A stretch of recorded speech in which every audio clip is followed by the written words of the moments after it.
Sonic Heroes is a very special game to me, because it's the first 3D Sonic game I ever played.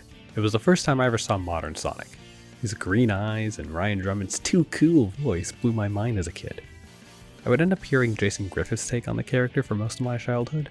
When I heard the two voices, I didn't think, ew, the guy voicing Sonic in this game sounds weird. I thought, that's Sonic and he is so cool. Oh, to be young and innocent in the early 2000s. Anyway, I didn't have just any version of Sonic Heroes. I had Sonic Heroes on the PC. This was kind of a big deal for me. I didn't have any consoles as a kid, other than my Sega Genesis of course. So I wouldn't get to play Sonic games that were coming out on 6th and 7th gen consoles. You know, like the adventure games, Riders, 06. Okay, probably a good thing I missed out on these. I remember being really young and really wanting Sonic Riders because of how cool it looked. I'd never seen a trailer for it, I just thought the skateboard looking things were neat. But my parents weren't going to buy me a GameCube or an Xbox just so I could play Sonic. However, they would eventually get me Sonic Heroes on the computer that we already owned. And that brings us to today's topic, the content that's exclusive to the PC version of Sonic Heroes. When you put in the Sonic Heroes disc, you're met with an installer. Oh, for you 12-year-olds that don't know, when you bought a PC game on a disc, you had to install the game. It's like downloading a game off Steam, except it takes the data from the disc required to run the game and puts it on your computer. Sometimes you could just toss the disc afterwards because you could run the game from the computer. Other times, the game would still require you to have the disc inserted. Oops, you have to put the CD in your computer. Sonic Heroes would require you to have Disc 1, not Disc 2 inserted into the computer afterwards. Obviously, it wouldn't make sense to require both discs to be inserted at the same time, since most computers didn't come equipped with 2 disc slots. So, to get you hyped up to play Sonic Heroes, the installer gives you these paragraphs about each team. Description of Team Sonic. Weird way to start it, but okay. Hero team consisting of Sonic, Tails, and Knuckles. After receiving a letter of challenge from the evil genius scientist, Dr. Eggman, the three go forth to stop his plans of world domination. This team has high speed and cool actions as their strength. Now, I'm not the biggest Sonic Heroes guy in the world, but could anyone explain to me what cool actions are? Like, for real, I legitimately do not know what they mean by this. Please, I'm legit curious. The other teams are pretty much the same thing. A recap of the team's opening cutscene and some little tidbits about their gameplay. Team Dark is for experts. Team Rose is recommended for beginners. And Team Chaotix is for intermediate to advanced players, as the conditions to clear stages vary from one stage to another. Fucking torture. Yeah, you can say that again. Oh, the installer stopped. Guess that's it? Oh, what's this? Please insert disc 2 into a CD drive and press OK. So funny thing about that, little kid me didn't read that part, because I just remember staring at this very image of Team Dark with my Windows XP background behind it. Eventually I either figured it out or my parents helped me install the final disc. Okay, game installed. Are you ready to boot it up and see those juicy PC exclusive features? Nope. We gotta talk about the bonus features first. That's right, Sonic Heroes on PC treats you to the exclusive content before you can even boot up the game, such as wallpapers. Look at all these PNGs of your favorite characters. This wallpaper was based on the Japanese box art, so it was the only way for us to see it in the West. Not that it's much different. I do prefer being able to see all of Sonic's friends though. This last one you could argue is based off the title screen of the game, though personally I like to think it's based off the US box art to sort of rhyme with the other one being based off the Japanese box art. Finally, if you thought these wallpapers were cool, you know what's badass? Look at these fucking mouse cursors. Look at this shit, one for each playable character in the game. They remind me a lot of Sonic Advance. I used to get in trouble for changing the mouse cursors on the family computer as a kid. I would change it to whatever character was the leader of whatever team I was playing as. So if I was playing as Team Sonic, it would be Sonic. Team Dark would be Shadow, etc, etc. So I would play after school and then forget to change back. And then my old man would get on the computer and be greeted with the cursor of Vector the Crocodile, and he was like, what the hell? Also, I don't think some of these cursors were meant to be looked at a larger scale. This Big the Cat one looks especially terrifying. Okay, are you ready to launch the game now? No! We have to check out the README file first. Don't worry, there isn't much here. But I should mention that it's only presented to you if you insert the second disc after the game is installed. Kinda weird for a README file that contains, important information. The game says you should need a minimum of 128 megabytes of RAM to run the game, but it recommends 256 megabytes. Wow, 2003 was a different time. There's a section on how to install the game. Wow, wish little kid me could have seen that before attempting to install the game. You don't need to install the game in order to see the README file. It's there on the disc, but it's kind of presented right in front of you after you put this disc in, after you install the game. Just thought that was kind of weird.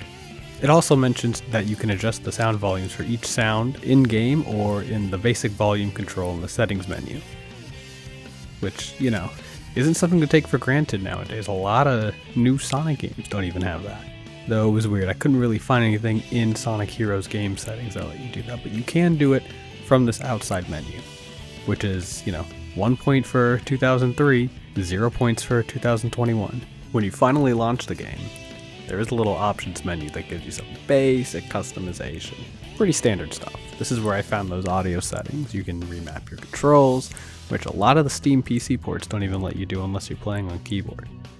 Yeah, I know you can go through Steam's controller configuration, but that's an extra step and half the time it forgets my settings. So yeah, Sonic Heroes is better than Sonic Adventure 2 confirmed. I'm sure that is a unanimously agreed upon statement that absolutely zero people will disagree with. You also have the option to play with a mouse and keyboard. Now, keyboard controls are nothing new to Sonic games. I actually played through Sonic Adventure 1 and 2 on PC and it's passable. Hell, for Sonic Adventure 2, the native controller support for that game is so terrible that sometimes I want to go back and play on keyboard. But notice how I didn't just say keyboard, I said mouse and keyboard. You have the option to control Sonic with the mouse. But of course, there's no reason to use the mouse unless you're some dumbass who doesn't know what they're doing. Yeah, this is how I played as a kid. The mouse controls have two options, Type A and Type B. Type A acts as a toggle. You click in the direction you want to go, and your character will move in that direction until you tell them to go in the opposite direction. It's jank, and I don't know how anyone could do any kind of platforming with this. Type B makes a little more sense to me. You just click and drag in the direction you want to go. You can jump with the left click, and the action button is bound to a right click. You can also switch characters using the scroll wheel, which I really like. Or I would if it was not a mouse, but it's much quicker than using buttons on a controller, though obviously because of the mouse, not very practical. Okay, time for those juicy PC exclusive features. We've gotten all the boring stuff out of the way. Are you ready? The PC exclusive content in Sonic Heroes game is nothing, really. It's just a port of the Xbox version. They fixed an AI bug with the rival battles, so they're actually significantly more challenging. But that's it, really. Is that underwhelming? Sorry, hopefully all those other cool features I've been talking about make up for it. I mean, come on, I told you about the Vector the Crocodile mouse cursor. Can't get better than that. But doing the research for this video got me curious. Are there any other Sonic games on PC that have had any weird features, like Heroes cursors and wallpapers? I did some hardcore sleuthing and found out that there is one. Sonic Adventure DX for the PC. Pretty sure these are just ripped from Sonic Advance, but I mean, look at how cool they are. I would have loved these as a kid. I wish these were included in the Steam version of Sonic Adventure DX. It's like the only good feature in the DX version of Sonic Adventure, and it's not even in the actual game. So yeah, Sonic Heroes was one of the few 3D Sonic games with a native PC port. Do you know what 3D Sonic games also have PC ports? Of course, there's the obvious ones that are on Steam. Sonic Adventure 1 and 2, Generations, Lost World, Forces, Frontiers, the racing games, if you count those. Those are just the Steam ones though. I've already talked about Sonic Heroes quite a bit, but there are actually a few more. Sonic R got a PC port in 1998, a year after its release on the Sega Saturn. It actually had a few new features, like added weather effects, which do change gameplay a bit, improved visual effects, and changed character stats. Super Sonic is still incredibly broken though. However, this would end the line of classic Sonic games on PC, and classic Sonic games in general. Yeah, Sonic R is the last real classic Sonic game, until Sonic Generations if you count that one. Now you have to think about that for the rest of the day.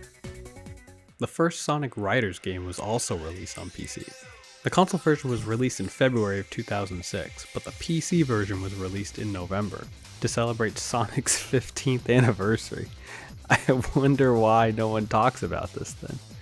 Like Sonic Heroes, the PC version of Riders is just a half-assed port of the Xbox version.